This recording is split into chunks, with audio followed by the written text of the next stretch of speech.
estaba en medio de nosotros y pudimos disfrutar, ¿verdad? Que el Señor añada su bendición después de todo lo que la Iglesia hace y todo el servicio que cada uno hacemos. Pero al final lo que uno hace, ya sabéis, es sembrar y el fruto ya no depende de uno, ¿no? Depende del Señor. Así que tanto eso como cualquier otra cosa que digo que hacemos, depende todo del Señor. Bueno, hoy sí vamos a hablar de Apocalipsis capítulo 13. La semana pasada tuvimos, ya sé, por tema de tiempo y tema de ocupaciones, pues no pudo ser. Pero hoy sí, hoy ya era ineludible el que habláramos de Apocalipsis 13. Como ya comentamos, el libro de Apocalipsis es un libro que a todo el mundo nos suena, ¿verdad? La palabra Apocalipsis, que a todo el mundo nos trae a la memoria pues juicio, nos trae guerras, nos trae Armagedón, nos trae desastres naturales, nos trae catástrofes. Y más allá de todo eso, el libro de Apocalipsis fue escrito con un sentido pastoral, para hablarle a una iglesia, o las 7 iglesias de Asia, iglesia en general quiero decir, a una iglesia sufriente, a una iglesia perseguida, a una iglesia que lo estaba pasando realmente mal por causa del Evangelio. Los emperadores que había en esa época, ahí en el Imperio Romano, sabéis que estamos en ese momento de la historia, con el Imperio Romano a la cabeza, un imperio poderoso, pero que no fue el imperio más poderoso de toda la tierra, como ahora veremos. En esa situación donde la iglesia era perseguida, el Señor se desvela delante de Juan, por eso se llama revelación o Apocalipsis de Jesucristo. Es una revelación de quién es Jesucristo y de cómo se manifiesta Jesucristo a su pueblo, hablándole a la iglesia sufriente de esa época, como sabéis, con un sentido netamente pastoral, ¿no? Entonces, en el capítulo 13, ya hemos visto en estos días anteriores, hace casi ya un mes, que hablamos del capítulo 12, nos quedamos viendo aquel episodio de la mujer y el dragón, de aquel dragón que persigue a la mujer, que ya sabéis que representaba al pueblo de Dios, y cómo se empecinaba aquel dragón en quitar de en medio, en barrer de en medio al pueblo de Dios. Sin embargo, el Señor lo custodia. Y habíamos llegado al versículo 18. Dice: entonces el dragón se paró a la orilla junto al mar. Y arranco ya con el capítulo 13. Voy a leer una versión diferente por amor a que se entienda mejor, ¿no? Dice: después vi a una bestia que subía del mar.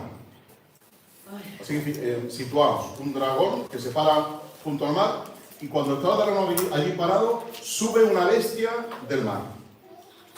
Tenía 7 cabezas y 10 cuernos, y una corona en cada cuerno, y escrito en cada cabeza había nombres que blasfemaban a Dios. Esta bestia se parecía a un leopardo, pero tenía las patas de un oso y la boca de un león. Y el dragón, aquel que estaba parado frente al mar, le dio a la bestia, esa que subía, le dio su propio poder y trono y gran autoridad. Vi que una de las cabezas de la bestia parecía estar herida de muerte, pero la herida mortal sanó. Todo el mundo se maravilló de este milagro y le dio lealtad a la bestia.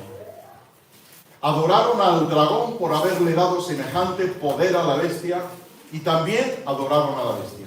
¿Quién es tan grande como la bestia?, exclamaban. ¿Quién puede luchar contra ella? A la bestia se le permitió decir grandes blasfemias contra Dios, y se le dio autoridad para hacer todo lo que quisiera durante 42 meses. Y abrió la boca con terribles blasfemias contra Dios, maldiciendo su nombre y su habitación, es decir, a los que habitan en el cielo. Además, se le permitió a la bestia hacer guerra contra el pueblo santo de Dios y conquistarlo. Y se le dio autoridad para gobernar sobre todo pueblo y toda tribu, lengua y nación. Y adoraron a la bestia todos los que pertenecen a este mundo, cuyos nombres no estaban escritos en el libro de la vida antes de la creación del mundo. El libro que pertenece al Cordero que fue sacrificado. todo el que tenga oídos para oír debe escuchar y entender. Todo el que esté destinado a la cárcel será llevado. Todo el que esté destinado a morir a espada, morirá a filo de espada. Esto significa que el pueblo de Dios tiene que soportar la persecución con paciencia y permanecer fiel. Luego vi a otra bestia. Esta salía de la tierra. Una del mar y esta sale de la tierra. Tenía 2 cuernos como los de un cordero, pero hablaba con la voz de un dragón. Ejercía toda la autoridad de la primera bestia, del que salía del mar, y exigía que toda la tierra y sus habitantes adoraran a la primera bestia, la que se había recuperado de su herida mortal. Hacía milagros asombrosos, incluso que cayera fuego del cielo a la tierra mientras todos observaban. Con los milagros que se le permitió hacer en nombre de la primera bestia, engañó a todos los que pertenecen a este mundo. Les ordenó que hicieran una gran estatua de la primera bestia, la que estaba herida de muerte y después volvió a la vida. Luego se le permitió dar vida a esa estatua para que pudiera hablar. Entonces la estatua de la bestia ordenó que todo el que se negara a adorarla debía morir. Además exigió que a todos, pequeños y grandes, ricos y pobres, libres y esclavos, se les pusiera una marca en la mano derecha o en la frente y nadie podía comprar ni vender nada sin tener esa marca, que era el nombre de la bestia o bien el número que representa su nombre. Aquí se requiere sabiduría. El que tenga entendimiento que resuelva el significado del número de la bestia, porque es el número de un hombre, su número es 666. Y esto nos fascina, ¿verdad? Uno lee estas cosas y la gente conoce lo de la bestia, conoce lo del 666, la gente especula sobre qué será el 666, qué nombre, ¿no? Y se utiliza para infundir miedo en la gente, ¿no? Y de hecho hay películas que se llaman, que tienen este título, ¿no? 666, o la película de la bestia, ¿no? Y todo tiene que ver con muerte, todo tiene que ver con sangre, todo tiene que ver con catástrofes, todo tiene que ver con todo eso. Pero vamos a descifrar, o intentar descifrar en la medida de lo posible, lo que realmente la Biblia nos quiere decir con estas cosas. Porque, claro, nuestra imaginación se activa cuando nos dice, por ejemplo, Juan, que esta bestia parecía un leopardo. Ahora tú te imaginas en tu mente un leopardo, ¿no? Un tigre con más pequeñito, con diferentes manchas, pero tenía las patas de un oso. Ahora tú, en tu mente te imaginas un leopardo con patas de oso. Y la boca de un león. Entonces, ya eso nos empieza a descuadrar, ¿no? Pero no olvidemos que todo esto es simbólico. Es decir, hay un referente, que son estos animales, el leopardo, el oso y el león, pero hay ¿a qué se refiere eso, no? Ese referente se refiere a otra cosa, ¿no? Hay un símbolo detrás de todo esto. Y es lo que vamos a ir viendo, para que no nos quedemos con esa imagen de una bestia que es así, ¿no? Y que va a aparecer así, y que todo el mundo lo va a ver así, ¿no? Como un leopardo con pata de oso y boca de león, ¿no? Y luego veremos lo del número 666, ¿qué quería decir? Aparte, que fijaos que Juan nos dice que aquí se requiere sabiduría para entender estas cosas, ¿no? Entonces, vamos a ir viendo la trayectoria que vamos a hacer. La primera pregunta que uno tiene que hacerse es la única vez que en la Biblia aparecen bestias? ¿Es la única vez que en la Biblia aparece este tipo de contenido o ha aparecido en otro lugar? Y claro, uno tiene que pararse, investigar, preguntar, indagar y ver que no es el único lugar en la Biblia donde aparece este tipo de bestias. Bestias en el mar y bestias en la tierra. No es el primer lugar que menciona aquí Juan. Juan siempre, o casi siempre, va a tomar una referencia al Antiguo Testamento, algo que la Iglesia conocía, porque lo conocían, lo solían leer, lo habían escuchado muchas veces, sabían a qué se refería, ¿no? Por eso Juan tira de conceptos del Antiguo Testamento para entender algunas cosas. Y aquí se nos plantean dos trayectorias para entender esto de las bestias. Dos trayectorias que al final confluyen en el mismo sitio, ¿no? La primera de ellas es Daniel capítulo 7. Si recordáis al profeta Daniel, él habla de 4 bestias que aparecen también y cada bestia sucede a la otra, es decir, viene una, después viene otra, y todo eso se refería, porque él mismo lo explica, a 4 imperios que se sucedían el uno al otro, en el tiempo, ¿verdad? De tal año a tal año tal imperio, de tal año a tal año tal imperio, y compara esos imperios con animales también. Y lo que aquí Juan hace es retomar ese contenido de Daniel capítulo 7, de aquellas bestias que aparecen, que además se menciona también como tipo de oso, tipo de leopardo, tipo de león, etc., y condensar todo eso en una sola bestia. Daniel las distingue, pero Juan las condensa aquí en el capítulo 13 en una sola bestia. Por lo tanto, tengamos en la mente que este contenido, para estos que estaban escuchando la lectura del libro de Apocalipsis, no era algo nuevo. Ya conocían de eso de las bestias, ¿no? Y además la literatura apocalíptica de la época usaba también ese tipo de símbolo, de bestia, para hablar de ciertos imperios que había en la época. Pero resulta que hay otra trayectoria para entender esto de las bestias, que aparece por ahí un poco escondida en el libro de Job. Capítulo 40 y capítulo 41 habla de 2 bestias, una de la tierra y una del mar. Os sonarán los nombres, Leviatán y Behemoth, ¿vale? Que más allá de representar animales, representaban algo más. Tenían su simbología. Pero tú dices, bueno, ¿y tú de dónde sacas que todo eso es simbología? Muy sencillo. El libro de los Salmos, en el capítulo 73, vuelve a mencionar que Dios, dice, pisó la cabeza del Leviatán. Conquistó a los monstruos marinos. Así que la referencia al Leviatán no solamente aparece en el libro de Job, aparece en el libro de los Salmos, aparece en el libro de Isaías, otra vez, y siempre tiene que ver con la condensación, la concentración de los poderes del mal. Así que la palabra bestia, cuando la veamos en la Biblia, pensemos en que el referente de ese animal, que es una bestia, es el poder del mal, el poder del maligno. Un poder que dice la Escritura, según Isaías capítulo 27, versículo 1, un poder que será destruido en un juicio final, de que Dios va a derrotar a ese poder del mal, ¿vale?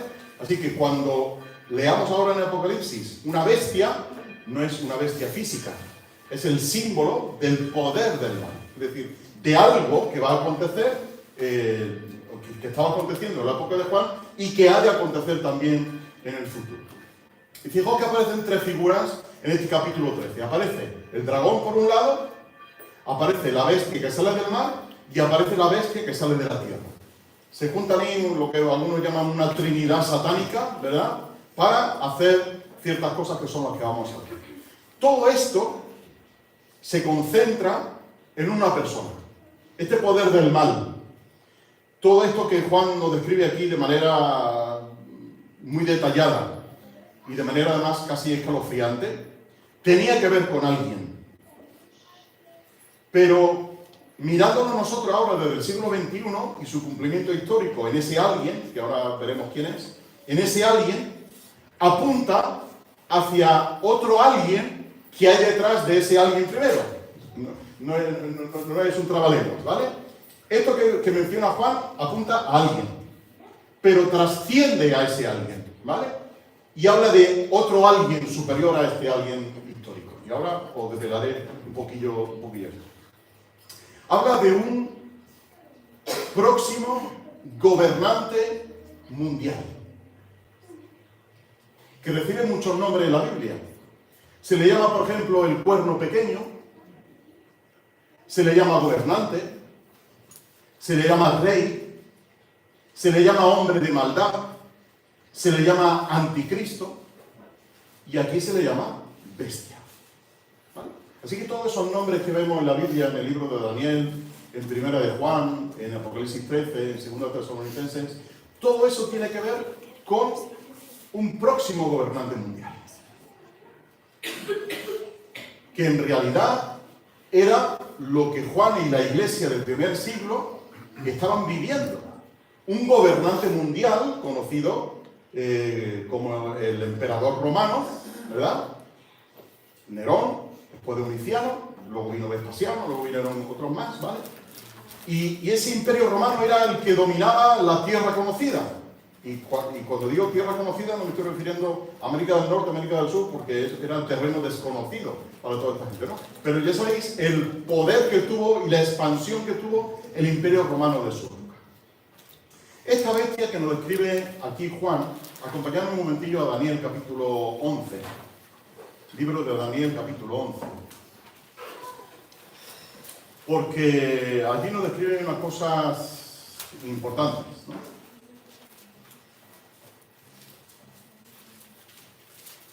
Dice Daniel 11, versículo 36. El rey, ese futuro, hará lo que le venga en gana.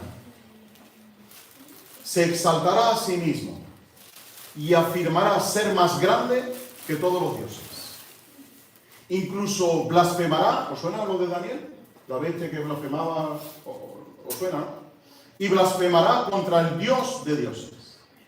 El éxito lo acompañará, pero solo hasta que se cumpla el tiempo de la ira, pues lo que se ha establecido sin lugar a duda ocurrirá.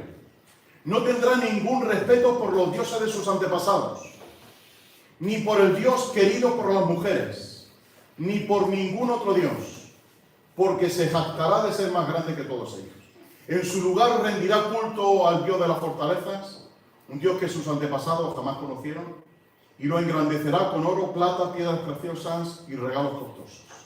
Atacará las fortalezas más resistentes, afirmando que cuenta con la ayuda de este Dios extranjero.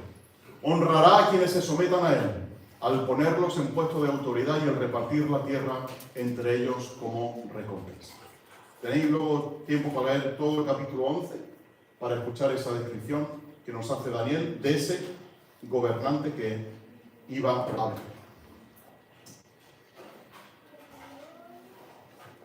Voy a decir ahora algo, y quizás tú digas, pues no estoy en absoluto en acuerdo contigo. Perfecto, no pasa nada. Porque ante estas cosas uno tiene que ser precavido, ¿vale? Uno llega a conclusiones, pero como decía el profesor La Cueva, es seguro, decía él, es seguro que habrá un reino milenario, seguro. Va a haber un reino milenario, seguro. Es casi seguro.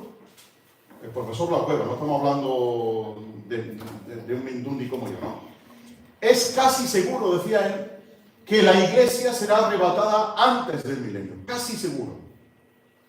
Y él dice, es lo más probable, no da por seguro, sino lo más probable que sea arrebatada antes de que empiece la gran tribulación.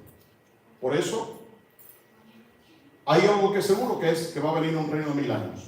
Lo demás es casi seguro, es probable, ¿vale? Y esta de las cosas que, lo que yo voy a decir ahora que es probable, no es seguro, es probable, o casi probable, ¿no? Mi familia ya me lo ha escuchado muchas veces, pero ellos juegan con ventaja. El futuro gobernante mundial será de origen musulmán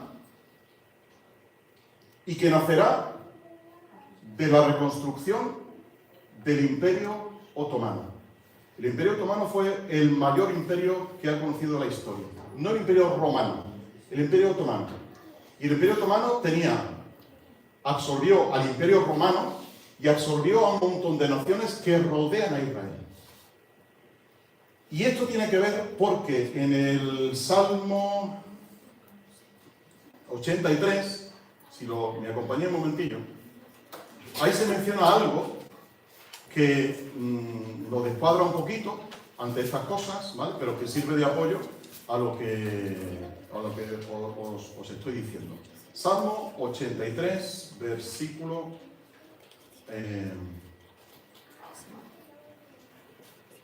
aquí, versículo 4. Venid, dicen, exterminemos a Israel como nación. ¿Os suena esto, no? De las guerras de ahora y todo. Exterminemos a Israel como nación.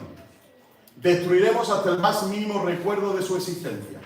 Efectivamente, esa fue su decisión unánime. firmaron un tratado de alianza en tu contra. Los edomitas, alrededor de Israel, los ismaelitas, alrededor de Israel, los moabitas, son diferentes naciones, entre ellas Turquía, ¿sí? Turquía, Libia, Egipto, etcétera, etcétera. Toda esa zona de ahí. Los moabitas, los agarenos, los giblitas, los amonitas, los amalecitas y los habitantes de Filistea y de Tiro, Asiria también se unió a ellos y se alió por la descendencia de Lot. Así que, si cuentas, son 10 naciones. Y esas 10 naciones serán las que ataquen a Israel, al pueblo de Dios, a la nación de Israel, y de ahí surja ese gobernante mundial, ¿vale? Como digo, esto es una opinión contrastada con otras personas y que es probable, no es segura, es probable. Otros dirán, no, va a venir de Europa, perfecto, ¿vale? Pero que va a haber un gobernante mundial que va a mandar sobre el resto de naciones, lo va a haber. Eso es lo seguro. Ahora, de dónde venga, ahí ya cada uno verá de dónde piensa que puede venir, ¿no? Pero que aparece, aparece.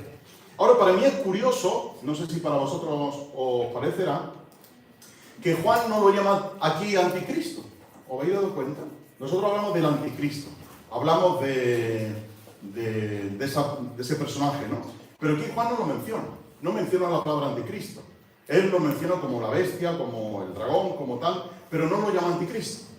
Y me choca aún más porque Juan sí lo menciona en su primera carta y en su tercera carta, ¿no? Que él escribió. Se menciona del anticristo. ¿Y el anticristo quién es? Aquel que niega que Cristo vino en carne.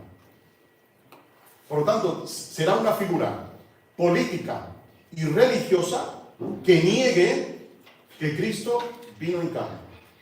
Que vino en espíritu, que vino, pero negará completamente eso, ¿no? Y según hemos visto en Daniel, dice que se olvidó del Dios de sus padres, que no tendrá el deseo de las mujeres, etcétera, etcétera. Por lo tanto, esta descripción que nos hace Juan empieza con esa bestia, ese ser, esa bestia que aparece ahí, que tiene máximo poder. La bestia que surge del mar tiene el sentido de que es un poder que surge del caos, un poder que surge y que genera caos al mismo tiempo, que surge del mar, porque para un israelita el mar, ya lo sabéis, es amenaza, es caos, es peligro, es muerte, y es el lugar de vida del Leviatán, de esa bestia que hemos mencionado, que aparece ahí en el Salmo 74, ¿no? Así que esta bestia, este poder, va a surgir de una situación de caos, una situación política de caos, porque esta bestia tiene poder político, ¿vale? Por lo tanto, ahora nos planteamos y tenemos que enfocarlo de esa manera. Desde un punto de vista geopolítico, una persona, un sistema político que va a gobernar en el futuro.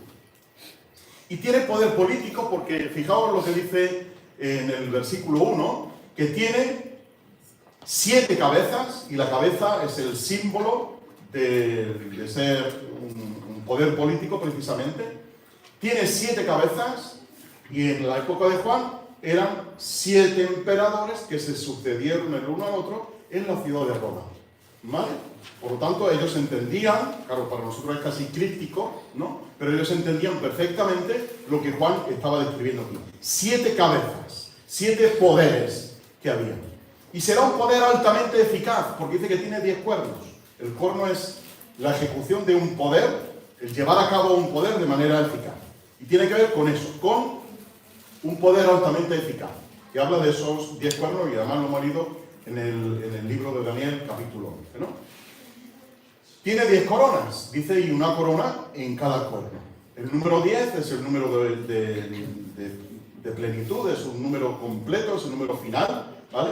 Y Satanás ha puesto en esta bestia, en este ser que sale del caos, en este poder político, Satanás ha puesto en juego toda su autoridad. Es decir, que este gobernante futuro que va a venir tiene todo el respaldo de Satanás. Cuenta con la autoridad de Satanás, que es al fin y al cabo el que está detrás, que es el dragón que se menciona ahí, ¿no? Dice que el dragón le dio autoridad a esa bestia. Le transmite sus poderes, hay una transmisión de poderes desde Satanás hacia la propia bestia, porque recibe ese poder del dragón. Pero ahora fijaos que menciona a esos animales, el león, el oso y el leopardo. ¿Por qué lo menciona en otro orden? Leopardo, oso y león, ¿no? ¿Por qué lo menciona así Juan? ¿Por qué menciona a estos animales? Bueno, estos animales ejercen la fuerza bruta, ¿sí o no?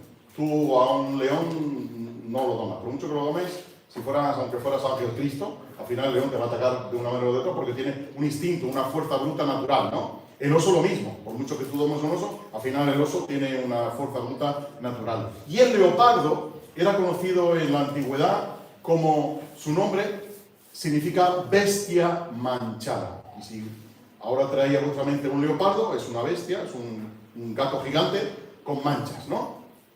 Muy parecido al león, muy parecido al tigre. Entonces, el león, el oso y el leopardo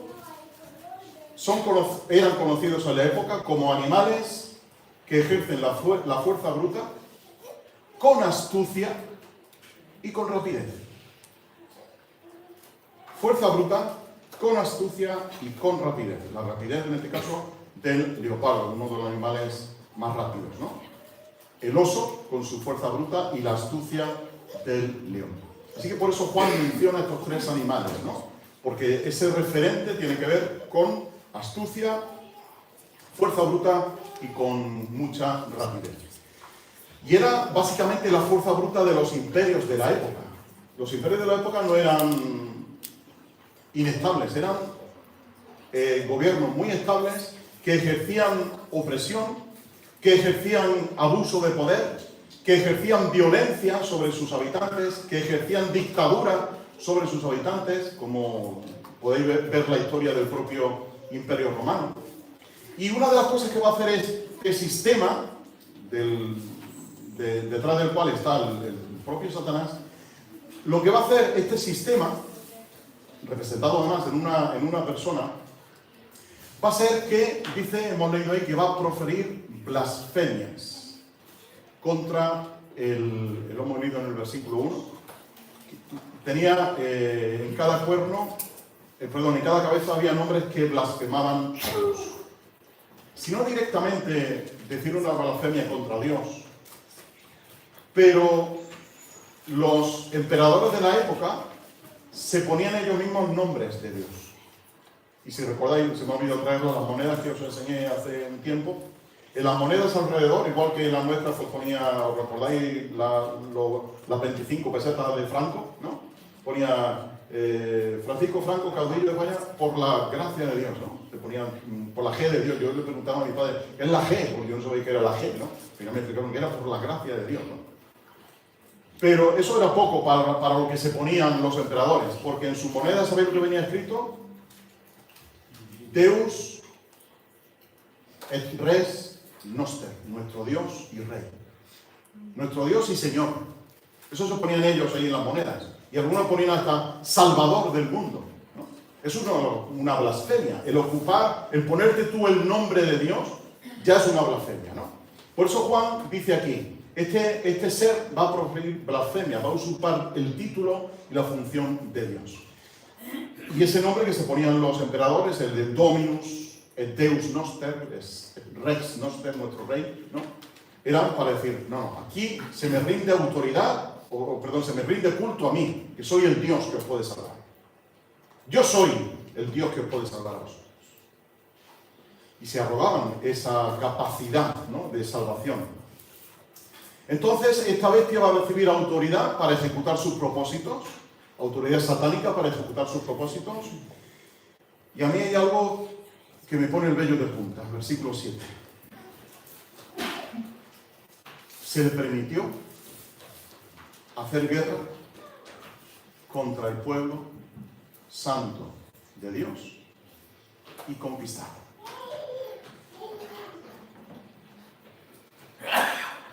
Ponte la situación de la iglesia del primer siglo. Escondidos en catacumbas para que no vieran dónde estabas haciendo tu culto. escondiéndote en el bosque para que nadie supiera que eras cristiano. Y esa bestia, el Imperio Romano, Nerón, Domiciano, Vespasiano, que hicieron grandes cruzadas contra la Iglesia, a ellos se les permite hacer guerra contra el pueblo santo de Dios y conquistar. Y tú imagínate que yo soy Juan, yo soy el que está leyendo el libro de Apocalipsis, vosotros sois la iglesia del primer siglo, estáis ahí escuchando, y os leo esto. Hermanos, el Imperio Romano va a hacer guerra contra vosotros y os va a conquistar.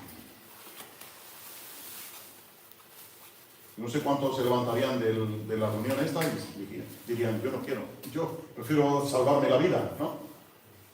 Pero era un pueblo fiel. Era un pueblo que se dejó el pellejo, se dejó la piel, se dejó la vida por causa del Evangelio. Era un pueblo que sufrió persecución por causa del Evangelio. Y repito, lo he dicho ya en varias veces, desde nuestra comodidad de iglesia del siglo XXI no nos permitimos el lujo de pensar que la iglesia en el futuro va a ser perseguida o que el pueblo de Dios va a ser perseguido. Pero es que eso va a ocurrir. Es que la iglesia, el pueblo de Dios, quiero decir, va a ser perseguido bajo la autoridad de esta bestia que ha de venir, de este imperio que ha de venir. Además, un imperio, un emperador, un gobernante que va a perseguir al pueblo de Dios.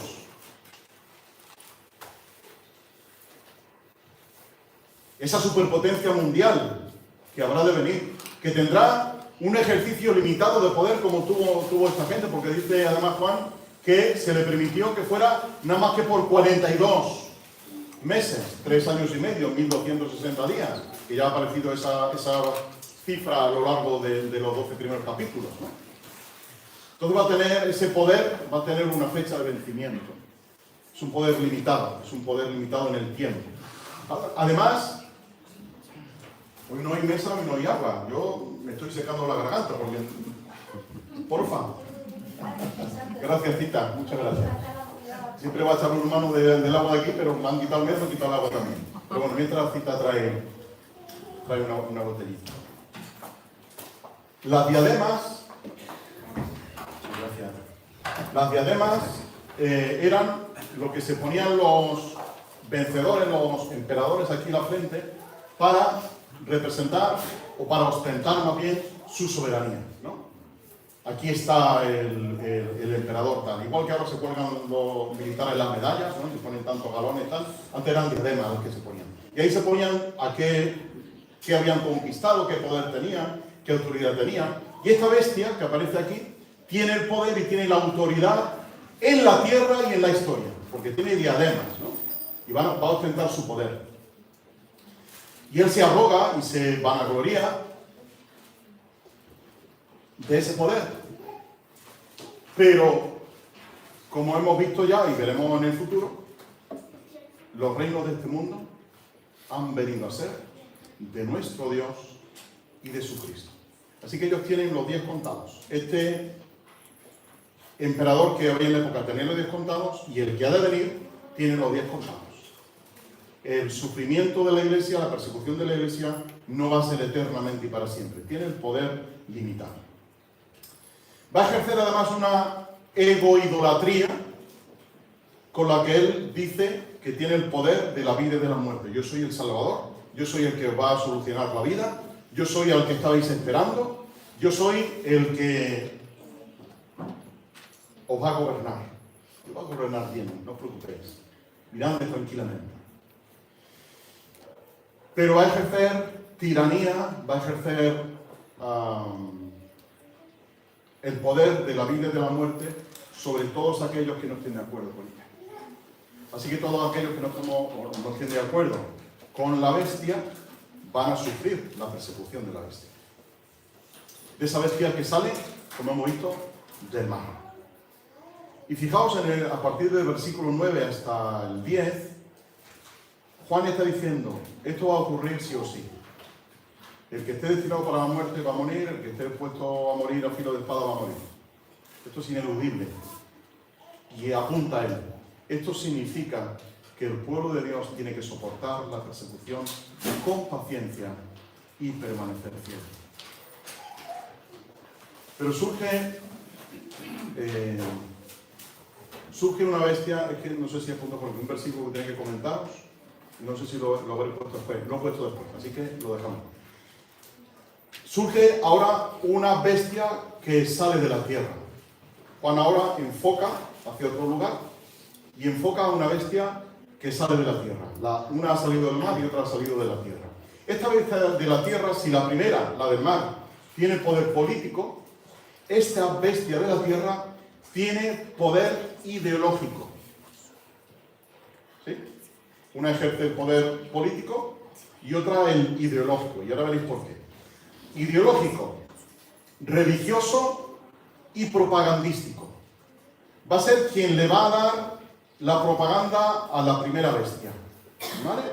O sea que él tiene su función ahí. Detrás de un poder político siempre hay un ideal. ¿Sí o no?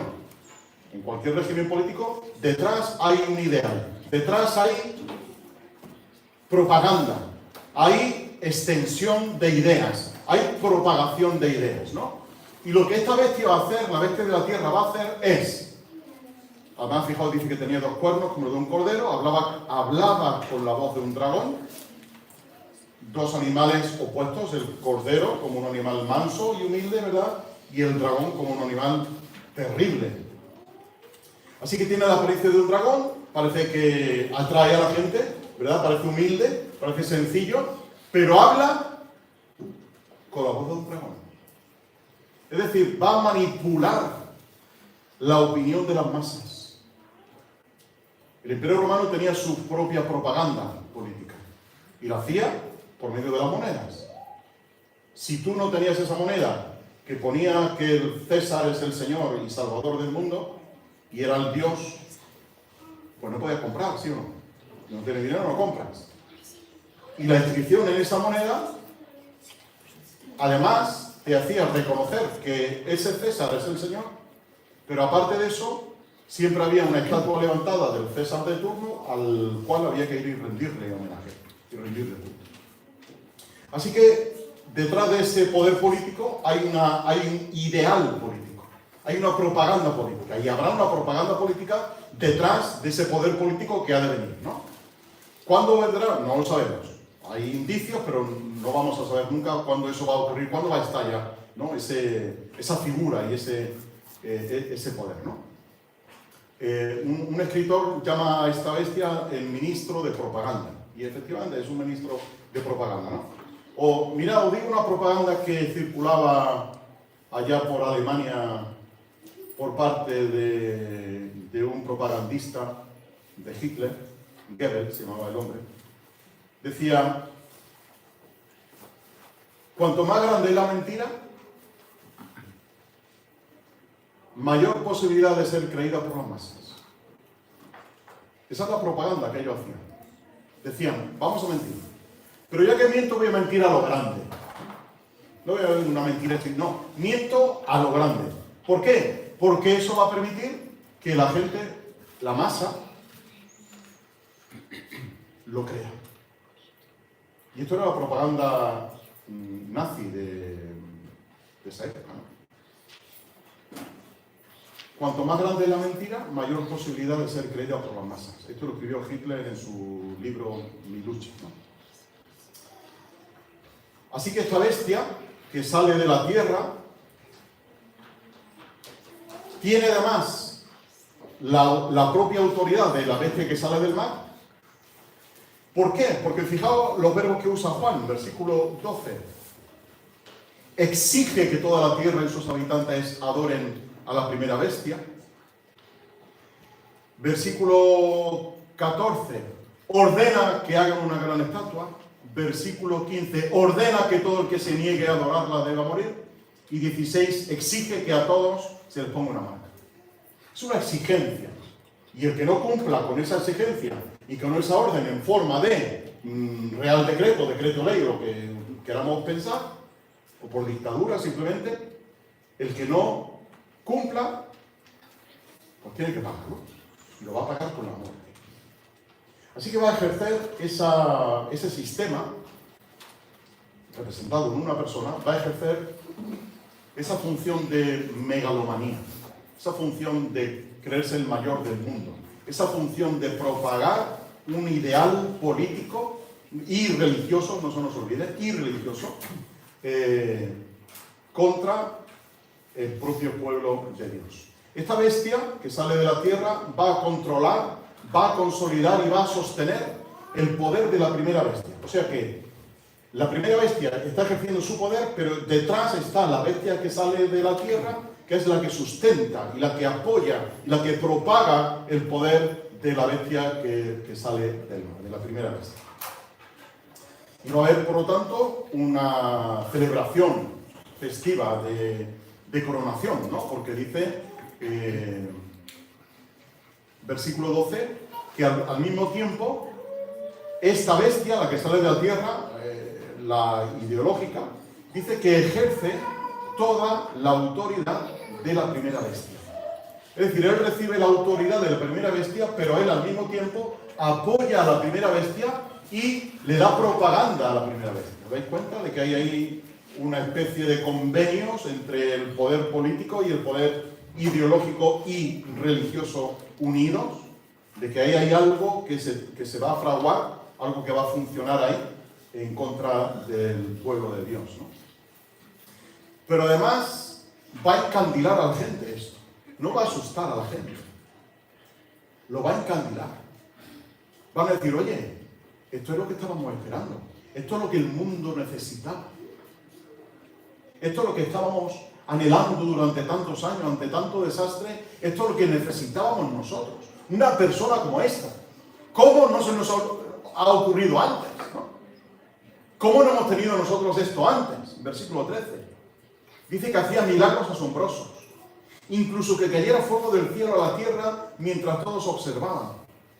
Con los milagros que se le permitió hacer en nombre de la primera bestia, engañó a todos los que pertenecen a este mundo.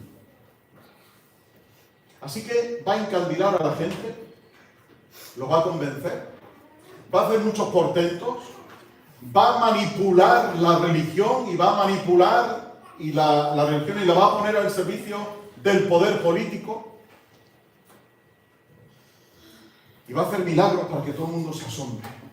Y digan, esto, por fin, ha llegado el gobernante que nosotros necesitábamos. Esto contrasta claramente con el propio Señor Jesucristo. ¿Recordáis cuando él está delante de Herodes antes de ser crucificado? Y Herodes dice que vino, lo trajo delante de él para que le hiciera allí algún milagro. Como si Jesús fuera un milagrero que se pone a hacer milagros a troche y moche porque le apetecía, ¿no? La bestia sí lo va a hacer. Y la bestia lo va a hacer para llamar la atención y para encandilar a la gente. Y para decir, hombre, por fin ha surgido de entre nosotros alguien con cabeza y alguien con cordura, con una estructura ideológica muy interesante que el mundo necesita hoy día. Y va a tener ese poder de la palabra, va a tener ese don de comunicación, pero su propaganda, que va a hacer a través de los medios de comunicación, es completa desinformación. Hoy día no se ve mucho esa palabra, ¿verdad? La desinformación.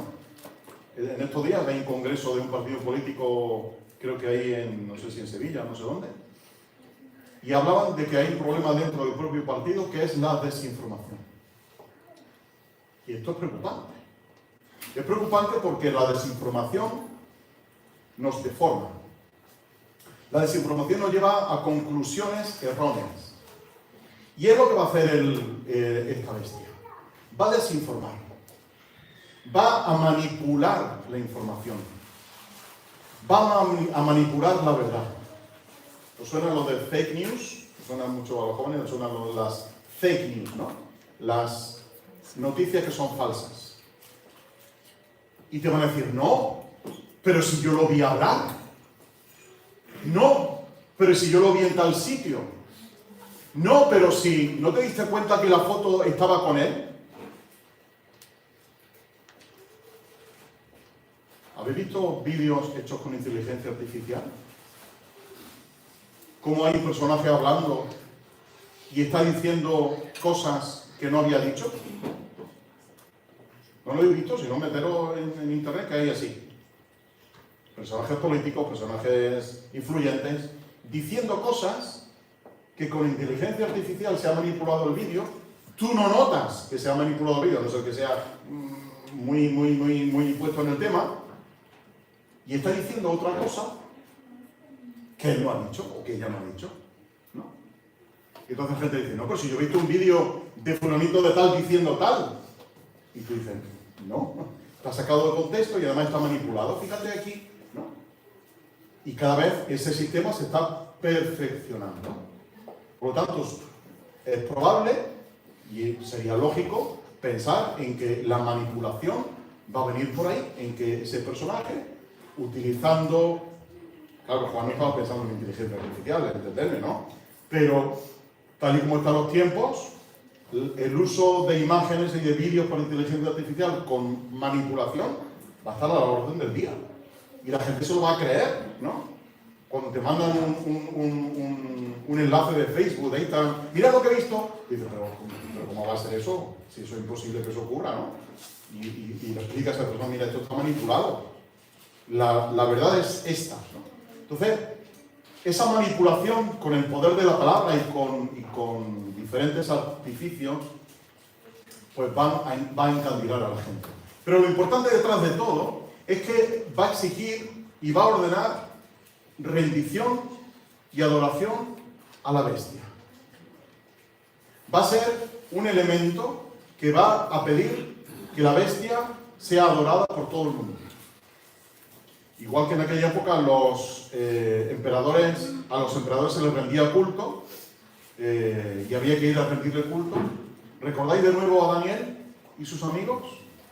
¿Recordáis que cuando Nabucodonosor levanta aquella estatua y todo el mundo tiene que adorar aquella estatua? ¿Qué dicen los amigos? Nosotros no adoraremos. Nosotros no. Esa es la frase de ellos. Nosotros no. No vamos a adorar porque el Dios al que servimos puede librarnos del horno de fuego, donde tú nos quieres echar si no adoramos. Pero que sepas que aunque Dios no nos libre del horno de fuego, tampoco adoraremos a la imagen. O sea, se están poniendo ya en una posición férrea de decir que no me muevo de aquí, que no voy a rendirle adoración a la estatua que has levantado. Dios nos va a librar. Pero si Dios no quiere librarnos porque Él no quiere librarnos, aún así, estamos tan convencidos de lo que tenemos que hacer que no vamos a rendirle culto a la estatua. Eso es ser de Linares, ¿no? Eso es tener valentía. Eso es ser valiente. Eso es echarle valor a la vida. Pues era lo que a la iglesia del siglo I se le pedía. Hermanos, no rindáis culto al emperador. El emperador lo está pidiendo que lo adoréis. No. Vosotros tenéis un Señor y un Cristo. Vosotros tenéis a una persona única a la que adorar, que es el Señor Jesús, que será el que al final herede todos los reinos de este mundo. No le rindáis culto al emperador. Y a nosotros, si nos avisa, también de manera implícita, que no rindamos culto a cosas que no son el Señor. Que no le demos prioridad a cosas que no son el Señor. Al final de todo, la bestia, estas dos bestias, son parodias del propio Señor Jesucristo. Son parodias del Cordero, están imitando al Cordero. El Cristo, como Cordero, muere en sacrificio. La bestia hemos leído que muere, pero muere por suicidio, ¿no? Y después dice que es librada de esa herida de muerte que había sufrido, ¿no? Fue sanada de aquella herida mortal. Cristo muere, resucita para no volver a morir. La bestia resucita y volverá a morir en perdición, ¿no? Lo tenemos luego en el capítulo 19 del libro de Apocalipsis. La bestia imperial del siglo I amenazaba a la iglesia y era el símbolo del mismo diablo. Porque quien adoraba al emperador estaba al fin y al cabo adorando al mismo Satanás. el que rendía el culto al emperador de turno estaba adorando al mismo Satanás, que era el que está detrás de todo este sistema. El imperio, dice, tiene todo el poder. El imperio es el que manda. El imperio era la culminación de todos esos imperios malignos que había. Y la bestia que ha de venir, va a ser un poder totalitario mundial que se va a centralizar. Es la deificación idolátrica de un sistema, es decir, pensar que este sistema por fin va a arreglar los problemas del mundo, las catástrofes que tenemos, el sistema económico, el sistema político, el sistema social, el sistema religioso, nos va a ayudar con el cambio climático. Por fin ha venido una persona que va a solucionar el tema del cambio climático tan importante. Pero aquellos que rechacen el sistema, que rechacemos el sistema, vamos a ser perseguidos porque somos disidentes. Como fue la iglesia del siglo I. Además, como hemos dicho, va a negar la encarnación y la humanidad de Jesucristo. Y va a decir, estos payasos de los cristianos, ¿cómo va a venir un Dios? Se va a encarnar, se va a humanar, va a morir y va a resucitar. Déjate de historias. Esta religión que yo voy a propagar es la buena. Y te voy a convencer de ello. Porque esa es la función del anticristo.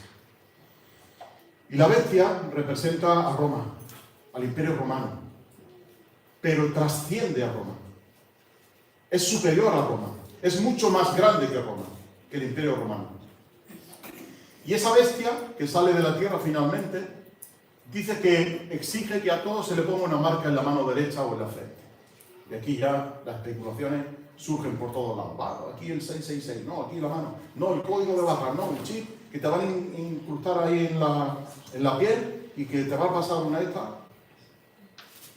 Sí, puede ser, pero no es. Porque esto tiene una importancia mucho más grande. Es casi seguro que los creyentes conocían el significado de ese número. Había una inscripción en una piedra que encontraron los arqueólogos. Dice, yo amo a aquella cuyo número es 545.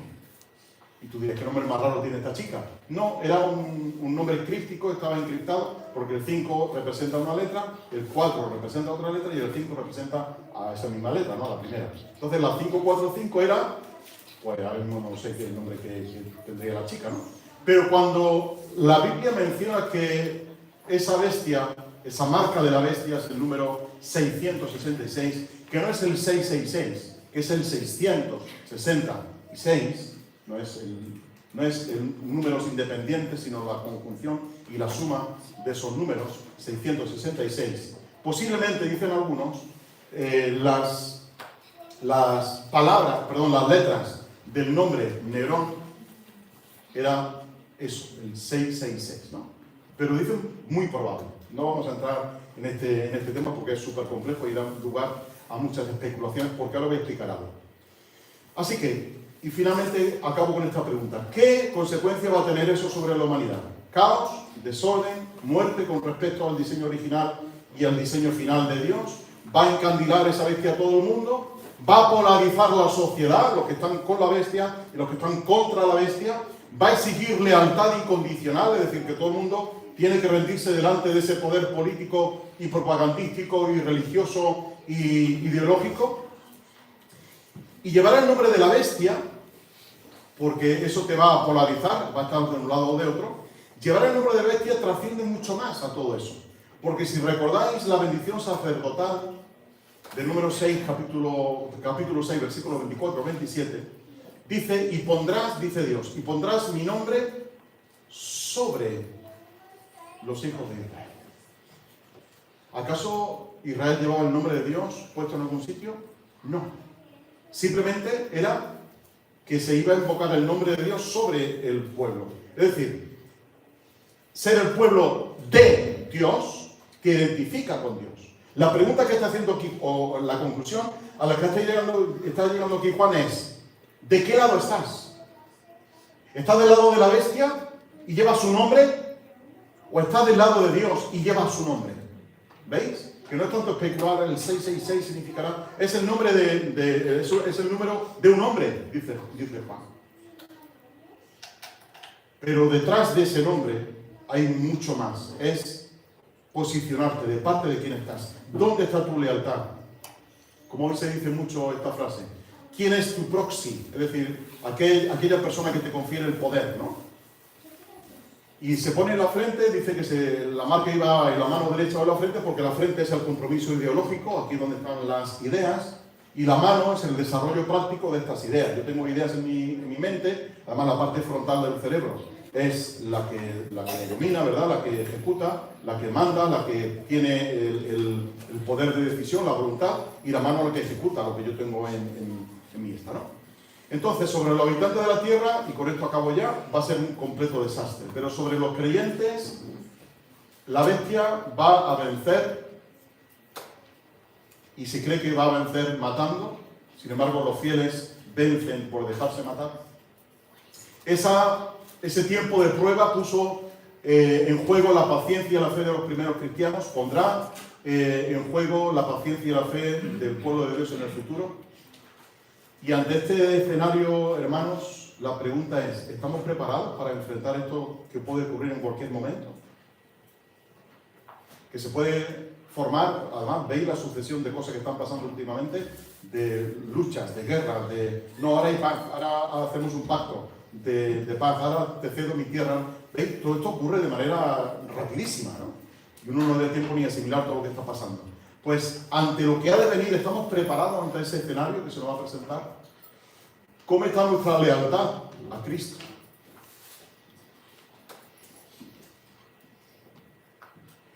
Uno no puede quedar neutral ante el conflicto que ha de venir. Si nos tocara a nosotros vivirlo, que no lo sé, si nos tocara vivirlo, uno no puede quedar neutral. Uno tiene que armarse de paciencia y de fe, permanecer fiel al Señor. Él tiene que armarnos de valor para los tiempos muy difíciles, si nos tocara vivirlos, como digo, y entender que nuestra fidelidad al Señor es muy importante. El permanecer fieles al Señor.